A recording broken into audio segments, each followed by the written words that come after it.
I've asked Bill to talk to us a little bit about how he and Beth began having Cambodians working for them in pattern craft, which was kind of the predecessor of Chester River Knitting Company back in the late 70s, early 80s. So, honey, you want to tell them about that? Sure.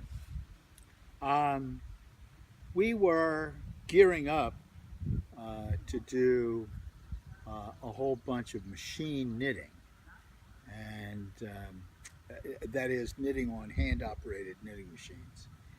And we had done all the good American things that you were supposed to do, which is, go to the local unemployment office and solicit people to come and that kind of stuff.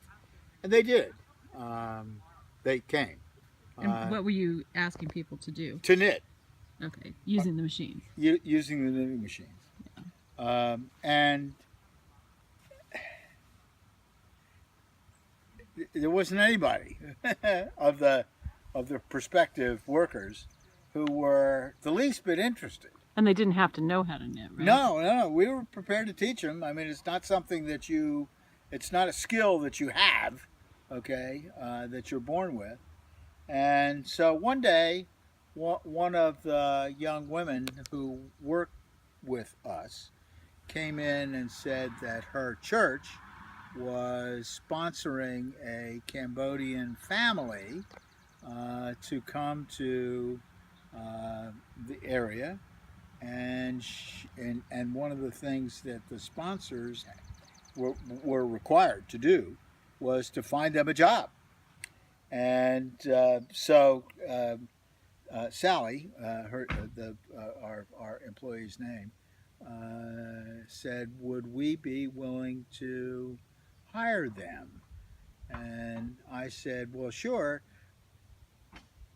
We need to be able to communicate with them somehow. So, somebody needs to speak English because we surely do not speak Cambodian." Well, they came, and it was a couple, a husband and a wife. The wife was had been a Cambodian lawyer, and the husband, I forgot what he did, but some sort of a professional job. And she spoke passable English. I mean, we could talk to each other. Mm-hmm. And so they came to work. It was Memorial Day, the Tuesday after Memorial Day, and they came to work, and they worked great. They just were. They were hard workers, and they were quick and smart, and learned how to do stuff like real soon, real easy. And then, why were these Cambodians coming to America? This was after the end of the Vietnam War, and the Cambodian country was ruled by Pol Pot, and they were killing. There's a great movie, okay, called The Killing Fields. And if you want to learn about what they went through, that's a good place to start. And these people who had basically lived in Phnom Penh, the capital of Cambodia, walked.